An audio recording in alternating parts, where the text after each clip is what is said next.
Welcome back to my channel love my story line. বন্ধুরা, আমি আগের দিন কিন্তু এই প্যান্টের মানে ট্রাউজারটা টিউটোরিয়াল দিয়েছিলাম, আর আজকে এই রাউন্ড নেকের টিউটোরিয়ালটা দেখাবো ভেরি ইজি ওয়েতে, একদম কম সময়ে। মানে এত সহজ পদ্ধতিতে যে হতে পারে আপনারা আইডিয়া করতে পারছেন না। ভেরি ইজি ওয়েতে দেখাবো, একদম হাতে ধরে দেখাবো। আর সেকেন্ড হচ্ছে, আমি আগের দিন মানে এর আগের দিন স্কোয়ার নেকের টিউটোরিয়াল দিয়েছিলাম। স্কোয়ার নেক আর রাউন্ড নেকের ডিফারেন্ট তো আপনারা জানেন। স্কোয়ার নেকগুলো একটু স্কোয়ার টাইপের হয়, আর এটা পুরো রাউন্ড শেপ। দেখুন, এটা আমার 12 ইঞ্চ কৃষ্ণা মূর্তি পিতলের। আমি ঠাকুরকে পরিয়ে আপনাদের দেখাচ্ছি কত সুন্দর ফিট হচ্ছে। নেক্সট ডে আমি কিন্তু এই যে চলিটা মানে ব্লাউজ বা টপ আপনারা যে যাই বলুন না কেন, এটার নিচ দিয়ে ঘাগরা স্টাইলে কি করে আপনারা করতে পারবেন সেটাই দেখাবো। এই দেখুন কি দুর্দান্ত ফিটিংস, মানে ভাবা যাচ্ছে না, অসম্ভব সুন্দর। আমি যখন এইটার নিচ দিয়ে ঘাগরা টাইপের স্টাইলটা দেখাবো, ঘাগরা করতে গেলে তো আগে আপনাদের ব্লাউজটা টপটা বানানো জানতে হবে, না হলে তো ঘাগরাটা করতেই পারবেন না। তো আমি টপটা আগে তৈরি করলাম, মানে টপের সাথে যে অ্যাটাচ ঘাগরাগুলো হয় আমি সেই জন্য বললাম। আলাদা করে যদি ঘাগরা বানাতে চাইছেন সেটা আলাদা ব্যাপার, মানে ঘেরাটা যদি আলাদা বানাতে চাইছেন সেটা সম্পূর্ণ আলাদা ম্যাটার। কিন্তু এটার সাথে ঘেরা বানাতে গেলে আগে তো এটা বানাতে জানতে হবে। তো এই রাউন্ড নেকের যে টপটা কি দুর্দান্ত লাগছে, দেখেছেন? অসম্ভব সুন্দর লাগছে। যখন আমি ঘেরা বানানো দেখাবো তখন স্লিপ করাটাও দেখাবো। স্লিপ বানানো ভেরি ইজি, খালি এখান থেকে রাউন্ড করেই ঘর তুলে নিয়ে করতে হয়। দেখুন কত সুন্দর ফিটিংস এসছে। এটার সাথে যখন আমি চুলটা পরিয়ে দেব আরও দুর্দান্ত লুকস আসবে। তো আজকে আমি রাউন্ড নেকের টপ তৈরি করাই দেখাবো আপনাদেরকে। নেক্সট ডে আমি ঘেরা তৈরি করা দেখাবো, তারপরে আমি রাধারানীর টপ আর ঘেরা তৈরি করা দেখাবো। আপনাদের আগে বেসিকগুলো আমি দেখিয়ে দিচ্ছি যাতে বুঝতে কোনো অসুবিধা না হয়। দেখুন তো কি দারুণ লাগছে, চোখ ফেরানো যাচ্ছে না, জাস্ট অসম্ভব সুন্দর লাগছে, দুর্দান্ত। আমি নিজে তৈরি করে বলছি না, খুব সুন্দর ফিটিংস এসছে। ইভেন আমি ব্যাক পোর্শনটাও আপনাদেরকে দেখিয়ে দিচ্ছি কত সুন্দর ফিটিংস এসছে। ব্যাকটাও দেখুন, আমি ব্যাকে এখন অবধি এরকম ফিতেটা লাগাইনি, এই ফিতেটা লাগালে একদম ফিটিংস দেখতে পাচ্ছেন, একদম ফিট। দেখুন এখান দিয়ে ফিতেটা লেগে যাবে, ব্যাস। কি দারুণ হয়েছে। তো আসুন আমি দেখাই এইরকম রাউন্ড নেক টপ আপনারা কি করে তৈরি করবেন 12 ইঞ্চ পিতলের কৃষ্ণামূর্তির জন্য, একদম সিম্পল ওয়েতে।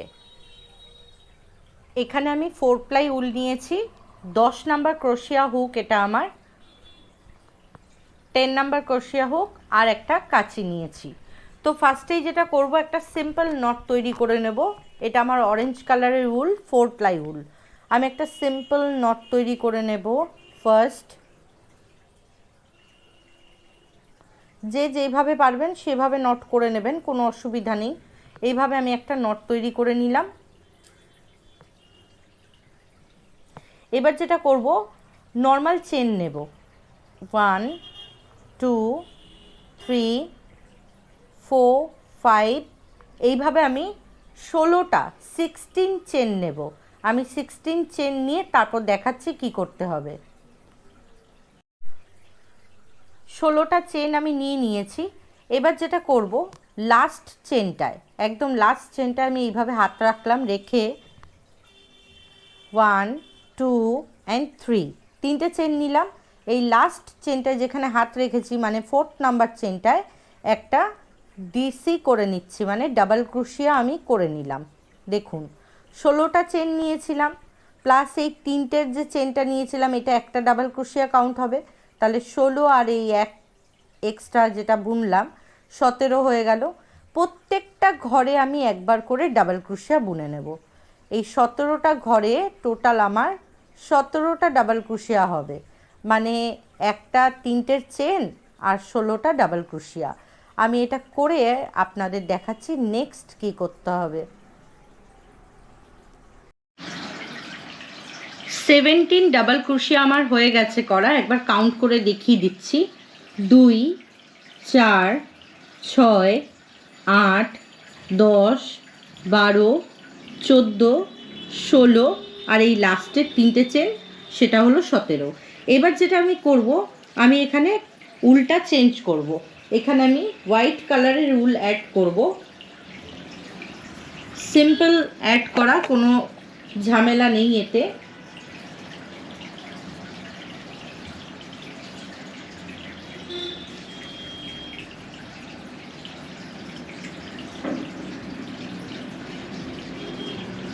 সুতোটা এইভাবে অ্যাড করতে হবে, পরে আমি এটা পেছন দিয়ে বেঁধে দেব।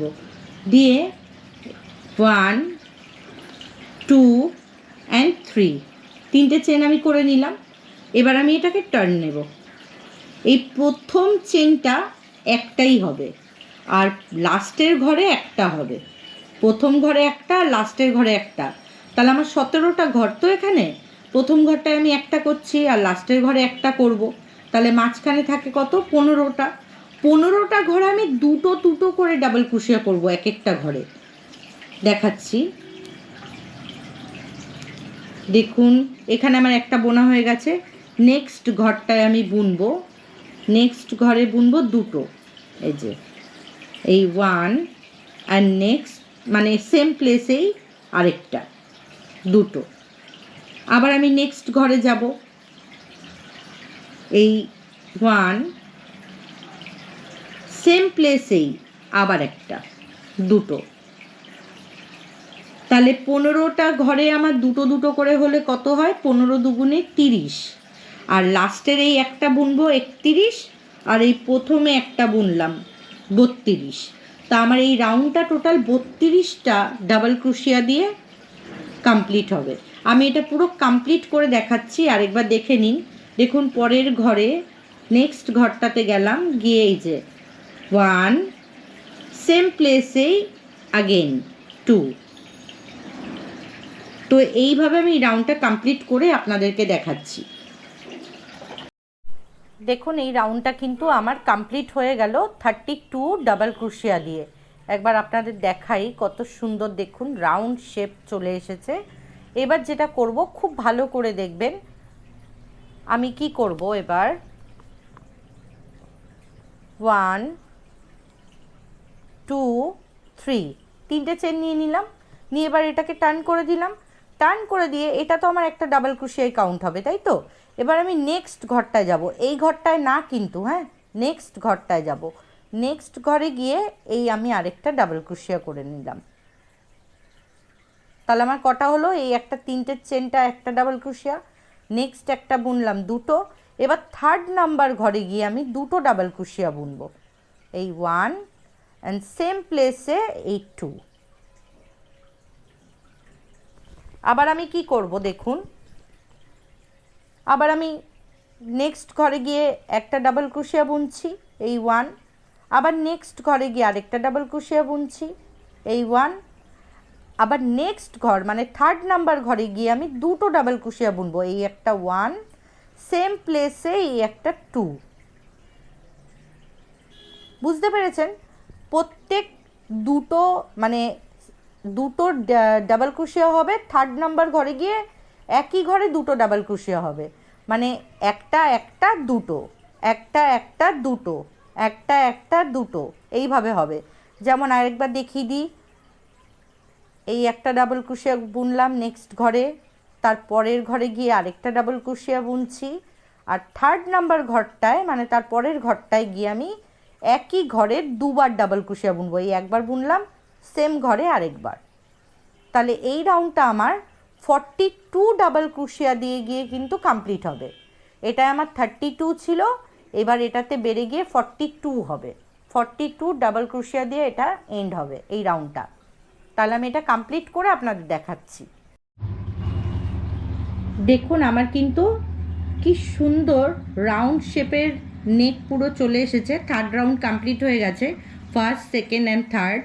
এবার আমি যেটা করব, খুব ভালো করে এই রাউন্ডটা দেখবেন, খুব ভাইটাল রাউন্ড। 42 ডাবল ক্রোশিয়া দিয়ে এটা কমপ্লিট করেছি। এবার 1, 2, 3, তিনটে চেন নিলাম, নিয়ে এটা একটা ডাবল ক্রোশিয়া কাউন্ট হলো। নেক্সট ঘরে গেলাম, গিয়ে এই একটা বুনলাম, তাহলে একটা দুটো হয়ে গেল। নেক্সট তিনটে, নেক্সট চারটে,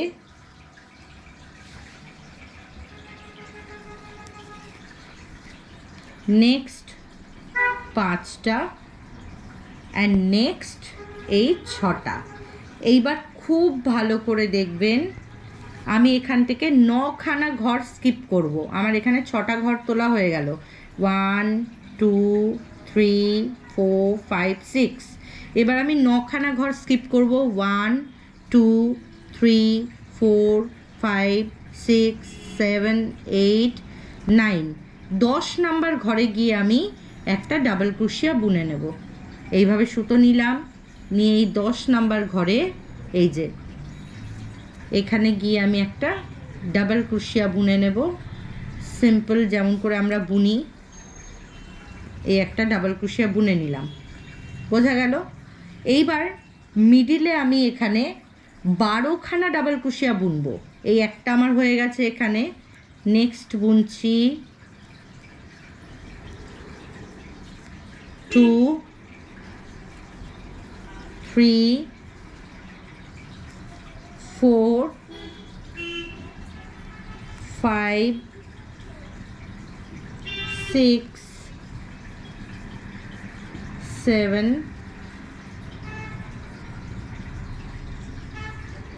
8 9 10 11 and 12 হয়ে গেল।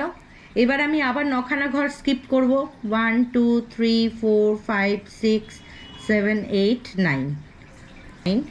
10 নম্বর ঘরে গিয়ে এইভাবে আমি একটা ডাবল ক্রোশিয়া বুনে নেব।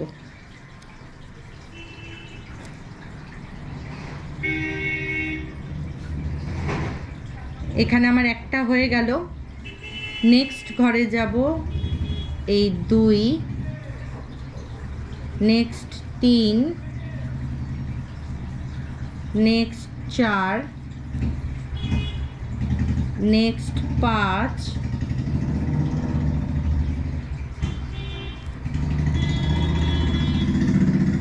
অ্যান্ড লাস্ট এই তিনটে চেন থেকে একটা তুলে নিতে হবে। এই হয়ে গেল 6।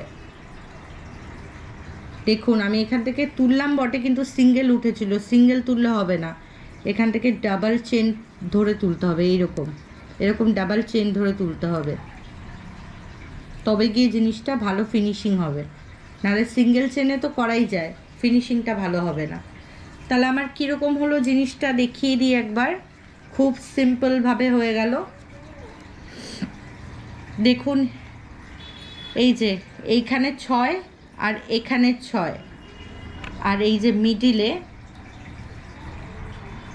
মিডিলে 12, মানে এইখানে যদি 6 হয় আর এখানে 6 হয় তাহলে এর ডাবল হতে হবে, নাহলে তো উপর নিচ কম বেশি হয়ে যাবে। এখানে আমার 12টা, এখানে আমি 9টা করে ঘর স্কিপ করেছি, তাহলে আমার টোটাল কিন্তু 42 চেনেরই ক্যালকুলেশন গিয়ে দাঁড়ালো। এখানে 9 9 18, আর এদিকে হচ্ছে 6 6 12 আর 12 24। 1 2 3 4, 4th রাউন্ড করেছি। আমি আরেকটা রাউন্ড এখানে বুনে নেব। প্রত্যেকটা ঘরে আমি নর্মালি ডাবল ক্রোশিয়াই বুনে নেব। আমার এখানে 24টা ডাবল ক্রোশিয়া হবে। 1 2 3, এই আমি 3টে চেন করে নিলাম। এবার আমি টার্ন করে নিলাম, নিয়ে এই দেখুন নেক্সট ঘরে গেলাম। এইভাবে আমি প্রত্যেকটা ঘরে গিয়ে ডাবল ক্রোশিয়া বুনে নেব। এন্ডিংয়ে আমাদের 24 ডাবল ক্রোশিয়া এই রাউন্ডে আসবে। আমি একবার পুরো কমপ্লিট করে আপনাদের কাউন্ট করে দেখিয়ে দিচ্ছি যে এটা কেমন লাগছে।